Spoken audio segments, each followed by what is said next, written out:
नमस्कार साथियों, एक बार पुनः आप सभी का इनसाइट एकेडमी के इस डिजिटल प्लेटफॉर्म पर स्वागत है। जैसा कि इथिक्स की लेक्चर सीरीज चल रही है, जिसमें हम इथिक्स की लेक्चर सीरीज में दर्शन शास्त्र के जो टॉपिक्स हैं, दर्शन शास्त्र के टॉपिक्स में आपको क्या दिया हुआ है, आपके फिलोसफर्स जो हैं वो दिए हुए हैं। ठीक है, उनमें से एक फिलोसफर गुरु नानक देव जी को हम पढ़ चुके हैं, उसका वीडियो अपलोडेड है, आप देख सकते हैं। आज के इस टॉपिक में, आज के इस लेक्चर में जिनको हम पढ़ने वाले हैं फिलोसफर्स के रूप में, वो हैं हमारे कबीर दास जी। ठीक है, सबसे पहले हम क्या देखने वाले हैं, एक पैटर्न देख लेते हैं हम इनके बारे में, कैसे क्या आगे बढ़ेंगे, क्या पढ़ेंगे और कैसे चर्चा करेंगे। तो सबसे पहले तो इनका हम सामान्य परिचय देखेंगे, जीवन परिचय उनके बारे में जानेंगे, सामान्य चीज़ें उनकी, उनकी साहित्य के बारे में थोड़ा सा देखेंगे।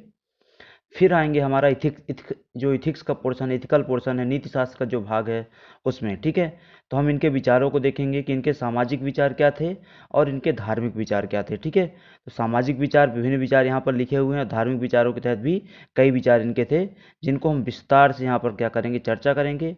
और साथ ही साथ बाद में हम कबीर जी के जो शास्त्र के जो सिद्धांत हैं, उनकी क्या प्रासंगिकता है आज के लोक में, उसके संबंध में भी चर्चा करेंगे। ठीक है, प्रारंभ करते हैं आज की लेक्चर सीरीज।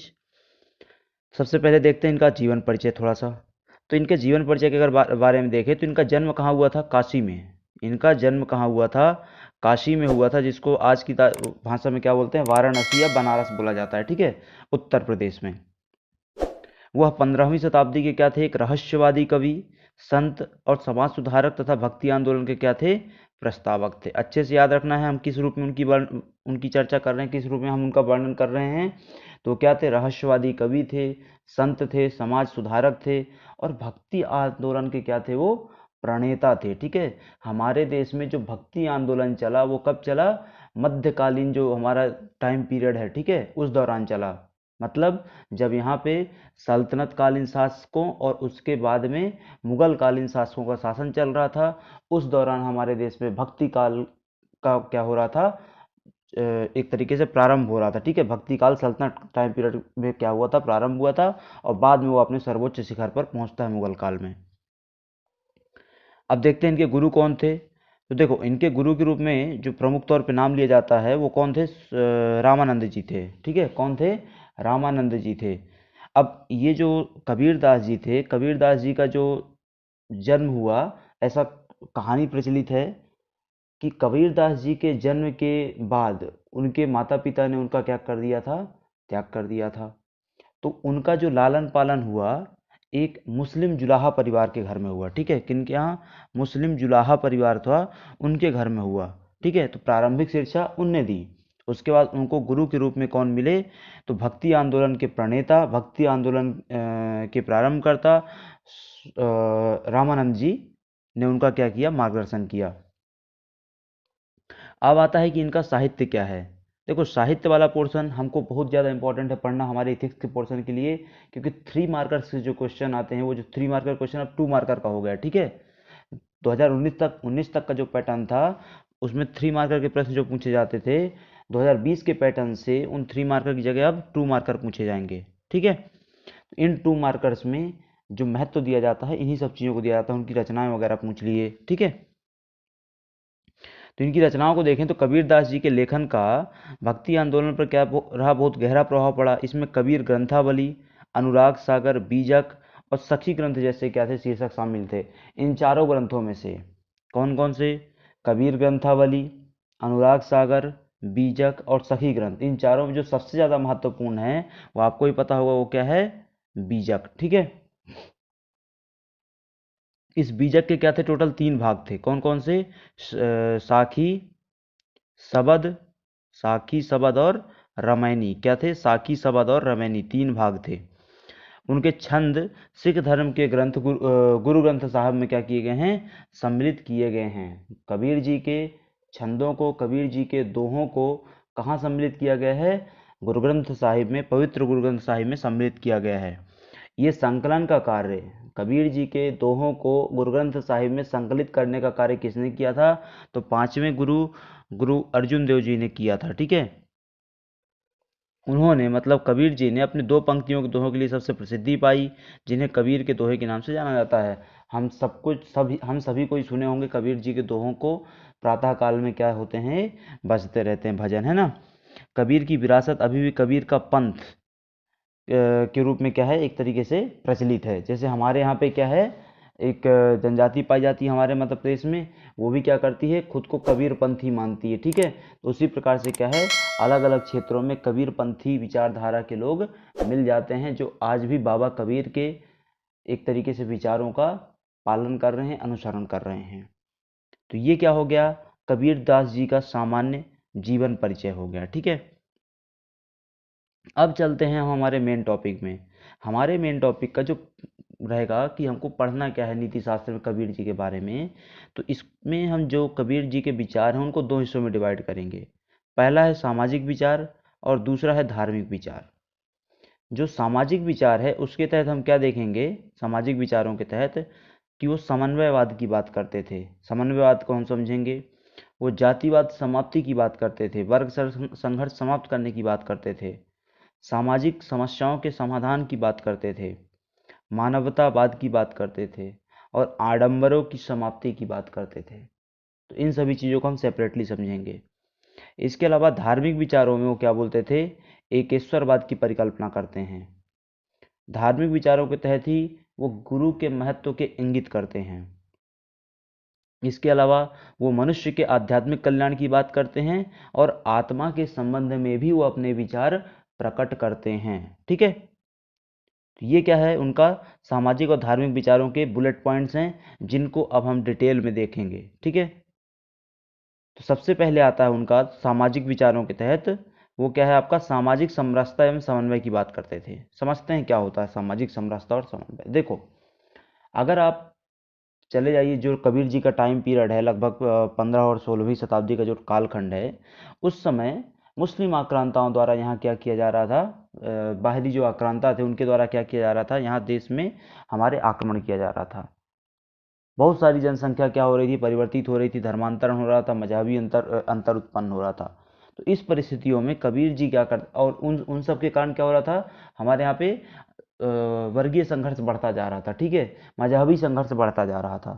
तो उन परिस्थितियों में कबीर जी के द्वारा एक तरीके से सामाजिक सद्भाव, सामाजिक सौहार्द स्थापित करने के लिए समन्वय की अवधारणा दी गई। उसके तहत उन्होंने क्या बोला कि हिंदू मुस्लिम दोनों धर्मों की बुराइयों की निष्पक्ष आलोचना करते हुए उन्होंने सामाजिक समरसता स्थापित करने का प्रयास किया। उन्होंने बोला कि दोनों में कुछ ना कुछ समस्याएं विद्यमान हैं, दोनों लोग क्या हो जाइए, एक दूसरे को आगे बढ़ाने के लिए, एक दूसरे को ठीक करते हुए एक तरीके से समन्वय बना करके रखिए, सौहार्द बना करके रखिए, ठीक है।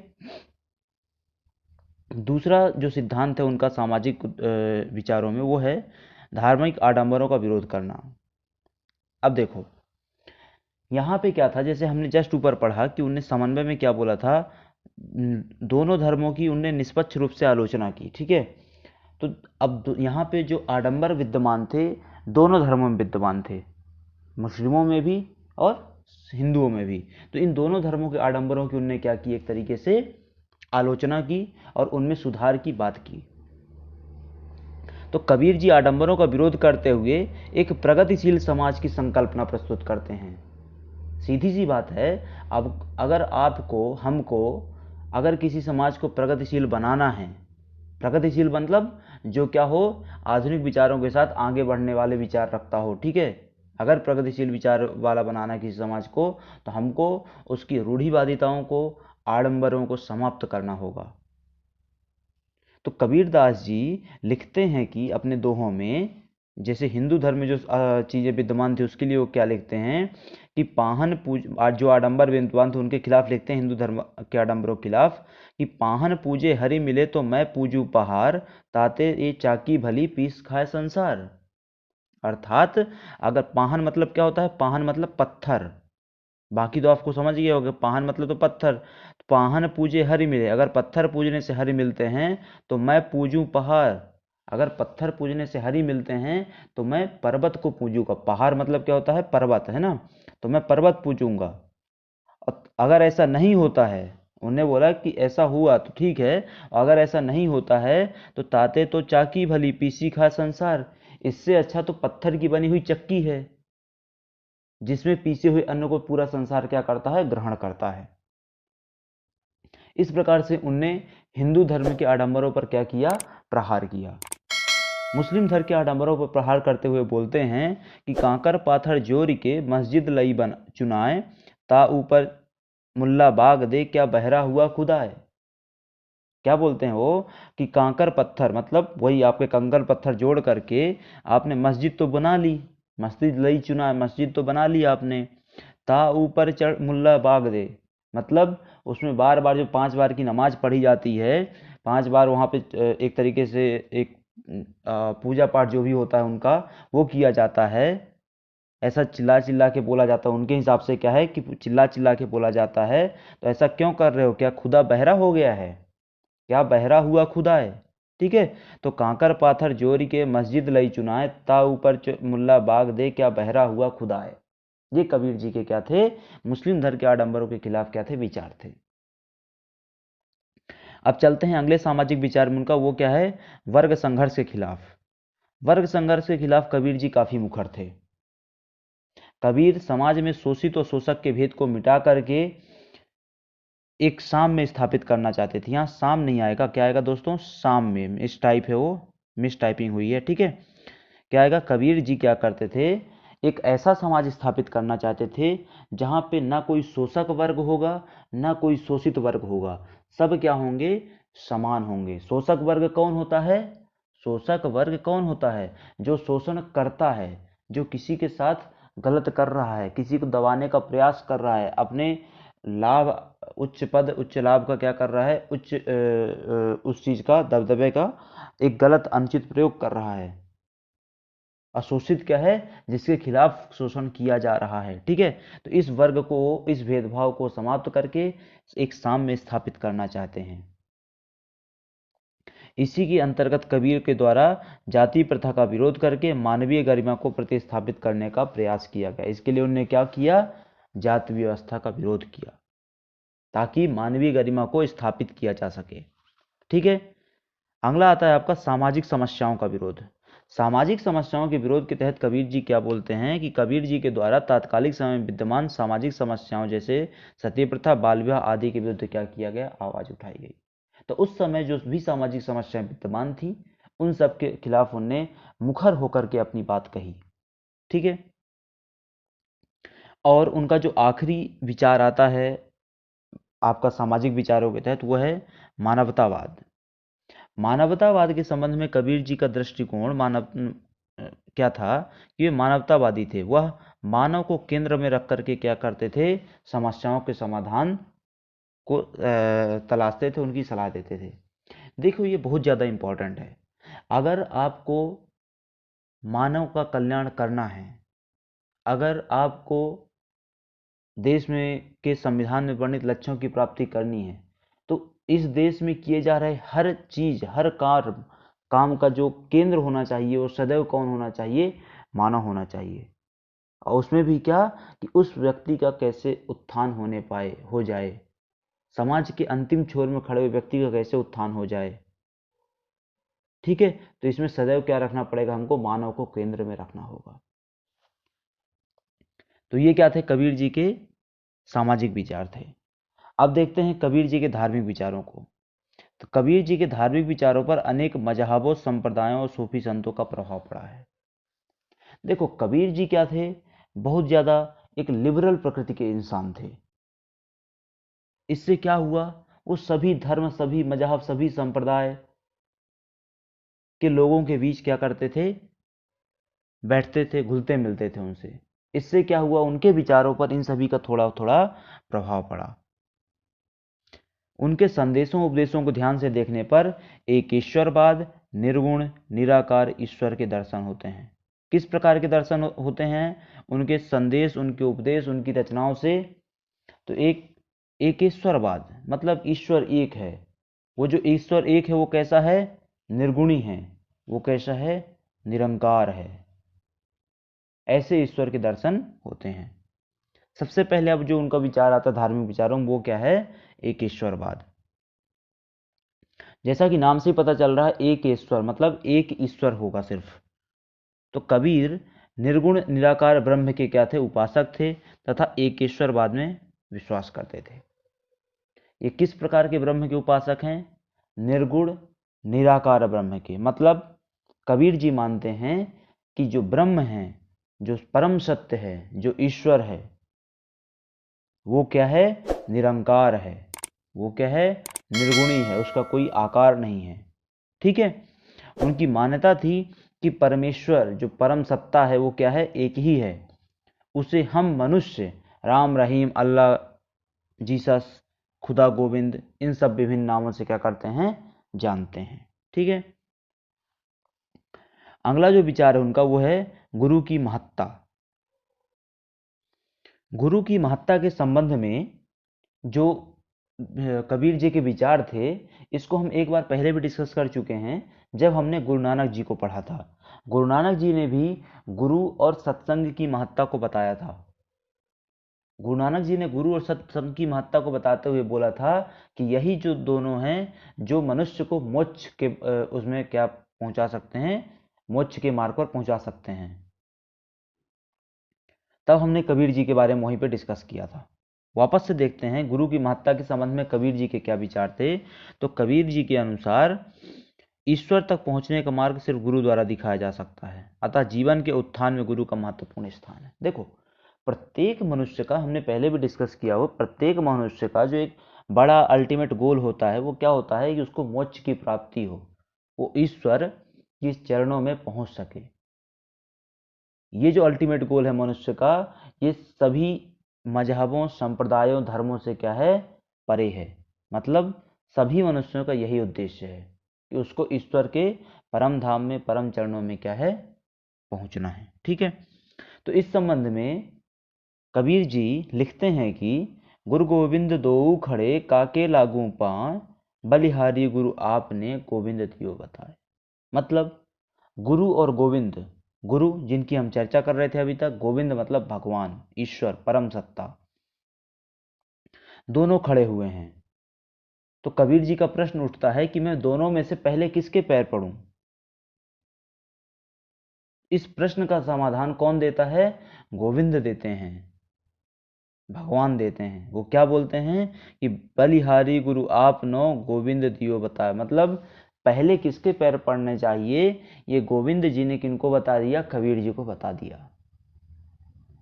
और वो पहला व्यक्ति कौन है जिसके पैर पड़ जाएंगे? वो कौन है? आपका गुरु है। तो ये क्या है? इनके गुरु की महत्ता के संबंध में विचार है। अगला आता है उनका आत्मा के संबंध में विचार। तो कबीर जी ने आत्मा को परमात्मा का ही क्या माना है? अंश माना है। क्या माना है? अंश माना है। यहाँ पे क्या आएगा? अंश माना है। ठीक है। आत्मा और परमात्मा एक ही है, इन्हें कोई भी भेद, इन्हें कोई भी क्या कर सकता है? भिन्न नहीं कर सकता है। ठीक है। सभी मानव ब्रह्म व ईश्वर के अनुसार, सभी मानव ब्रह्म या ईश्वर के अनुसार सभी आपस में क्या है? समान है। सिंपल सा पॉइंट है। देखो, सिंपल सा पॉइंट है। वो क्या पॉइंट है? कि कबीर जी के अनुसार क्या है? आत्मा और परमात्मा क्या है? भिन्न नहीं है। ठीक है। सभी मनुष्यों की आत्मा उस परम सत्ता की आत्मा, परमात्मा की आत्मा का क्या है? अंश है। ठीक है। जिसे हमें सभी क्या क्या करना चाहिए? मानवों के रूप में ही ट्रीट किया जाना चाहिए। ठीक है। अगला जो धार्मिक विचार आता है उनका वो है आध्यात्मिक कल्याण के संबंध में। इसमें क्या बोलते हैं कबीर जी? कि कबीर व्यक्ति व समाज के आध्यात्मिक कल्याण हेतु जगत के प्रति आसक्ति को कम करने पर बल देते हैं। देखो, अगर व्यक्ति को अपना आध्यात्मिक कल्याण करना है, आध्यात्मिक कल्याण करना है मतलब परम सत्ता के चरणों पर पहुंचना। ठीक है। तो अगर आपको अपना आध्यात्मिक कल्याण करना है तो आपको क्या करना पड़ेगा? अपनी जगत के प्रति, इस लोक जगत के प्रति क्या करनी पड़ेगी? अपनी आसक्ति को समाप्त करना पड़ेगा। तो ये क्या थे? कबीरदास जी के धार्मिक विचार थे। सामाजिक विचार हमने पहले ही देख लिए थे। अब देखते हैं कबीर जी के जो विचार हैं, जो सिद्धांत है, उनकी आज के समय में क्या प्रासंगिकता है। तो देखो, सबसे बड़ी जो प्रासंगिकता है वो क्या है? आत्मालोचना में। देखो, आज की तारीख में सबसे बड़ी समस्या क्या है? कि लोग दूसरों की आलोचना में बहुत इंटरेस्ट लेते हैं, दूसरों की मीन मेख निकालने में बहुत इंटरेस्ट लेते हैं।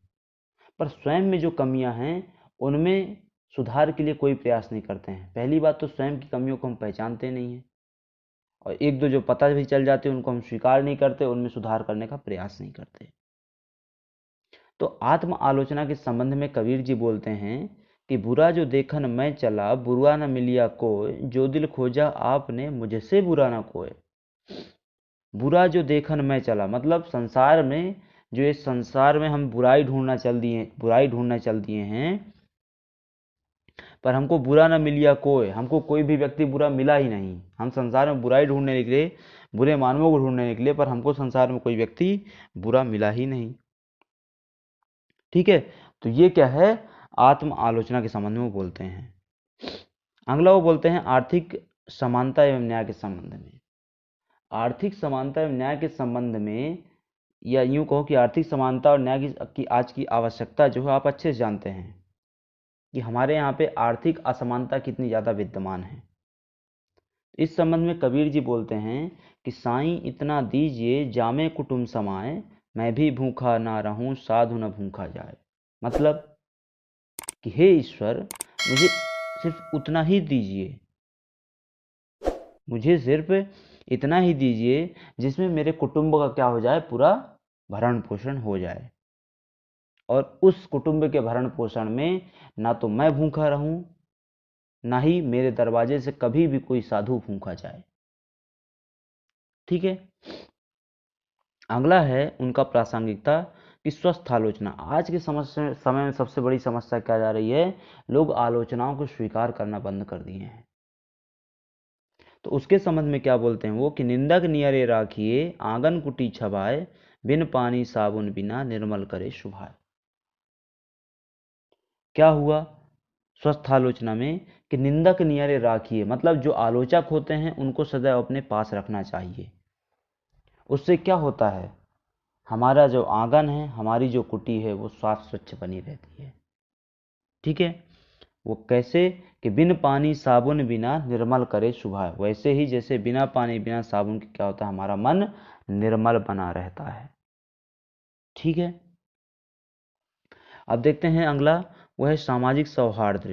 क्या है, सामाजिक सौहार्द। आज के समय में आप जानते हो कितनी सारी समस्याएं विद्यमान हैं, जातिगत और क्षेत्रीय जो असमानताएं हैं, ये जो समस्याएं होती हैं, इसके लिए सामाजिक सौहार्द को स्थापित करना बहुत ज़्यादा आवश्यक होता है।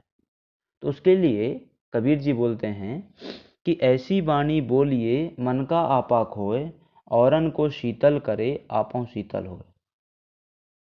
ये जो दोहा है आप सब ने पहले भी सुना होगा। तो ऐसी वाणी बोलिए, सामाजिक सौहार्द के लिए क्या बोलते हैं, ऐसी वाणी बोलिए, मतलब आप ऐसा मीठा मीठा बोलिए कि ऐसी वाणी बोलिए मन का आपा खोए, आपके उस मीठेपन में, आपके उस आवाज़ में लोगों का जो वो है, एक तरीके से मन है, वो आप में क्या हो जाए, आकर टिक जाए, आप में आकर के खो जाए। औरन को शीतल करे आपों शीतल हो, दूसरों को एक तरीके से शीतल करने वाली जो बात उठती है, उसके बजाय आप स्वयं क्या होने लग जाए, कूल होने लग जाएं। अगला है जातिवाद का विरोध। जातिवाद के विरोध के संबंध में वो बोलते हैं कि जाति ना पूछो साधु की, पूछ लीजिए ज्ञान, मोल करो तलवार का, पड़ी रहन दो म्यान। इसको तो आपने कई बार पहले ही पढ़ा होगा आप सब ने। सिंपल सा पॉइंट है कि किसी भी साधु की हमको क्या करना चाहिए, जाति नहीं पूछनी चाहिए। ठीक है, अगला है प्रासंगिकता, वो है लालच का अंत। आज के समय में सबसे बड़ी समस्या यह है कि लोग बहुत ज़्यादा लालची हैं। उससे क्या होता है, हमारे देश में आर्थिक जो विसंगतियां हैं वो लगातार बढ़ रही हैं। तो इसके संबंध में वो लिखते हैं कि माखी गुड़ में गड़ी रहे, पंख रहा लपटाए, हाथ मले और सिर धुने, लालच बुरी बलाए। किसी गुड़ की फैक्ट्री में कोई चाचा काम करें और वहाँ से आप क्या देखें कि एक मक्खी उस गुड़ में क्या है, गड़ी गड़ी हुई है। माखी गुड़ में गड़ी रहे और पंख रहा लिपटाए। पंख क्यों वो लिपटाई जा रही है, क्योंकि वो बाहर निकलने के लिए उस गुड़ से फड़फड़ा रही है, पर निकलने के बजाय उसमें क्या हो गई है, फंस गई है। उससे हुआ क्या कि हाथ मले और सर धुने, मतलब अब जो वहाँ फंस गई है, तो हाथ मलने और सर धुलने के अलावा कोई एक तीसरा ऑप्शन नज़र नहीं आता है। तो ऐसी स्थिति में फिर क्या होता है, आपको लालच के अंत की ओर प्रोग्रेस होना पड़ेगा। इसके अलावा उनकी प्रासंगिकता के संबंध में जो अन्य बिंदु हैं वो क्या हैं कि एक है धार्मिक सामंजस्य। आज की तारीख में धार्मिक सामंजस्य आप जानते हैं बहुत ज़्यादा आवश्यक है। इसके अलावा समानता की स्थापना करना, जो हमारे संविधान में भी वर्णित है, चाहे आपकी सामाजिक समानता हो, आर्थिक समानता हो, न्यायिक समानता हो, उसको आपको क्या करना है, स्थापित करना है। इसके अलावा धर्मनिरपेक्ष राज्य की स्थापना। देखो आज की तारीख में हमारा राज्य धर्मनिरपेक्ष नहीं है। धर्मनिरपेक्ष सेक्युलर का मतलब क्या होता है, दोनों शब्दों में थोड़ा थोड़ा अंतर है, पर अभी के लिए हम सामान्य समझ लें कि सेक्युलर का मतलब क्या होता है कि एक ऐसा स्टेट जिसमें जो स्टेट है, जो राज्य है, वो इन सभी कामों में कोई इंटरफेयर करेगा ही नहीं।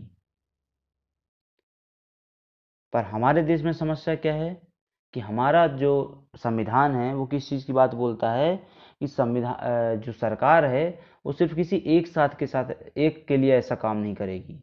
अगर वो करना चाहती है तो सभी के लिए काम एक साथ कर सकती है। इसके अलावा वो तर्कवाद और मानवता पर भी क्या देते हैं, बल देते हैं। आज की तारीख में जो फेक न्यूज का व्यापार फैला हुआ है, अगर उससे आपको लड़ना है तो उसके लिए तर्क की बहुत ज़्यादा आवश्यकता है, जिससे क्या होगा, मानवता पर भी बल फोकस होगा। तो दोस्तों ये क्या था, पूरा आपका कबीर जी के विचार थे जिनको हमने डिटेल में समझा। तो आज की वीडियो को ही समाप्त करते हैं, मिलते हैं आपसे अगले वीडियो में, तब तक के लिए आप सभी का धन्यवाद।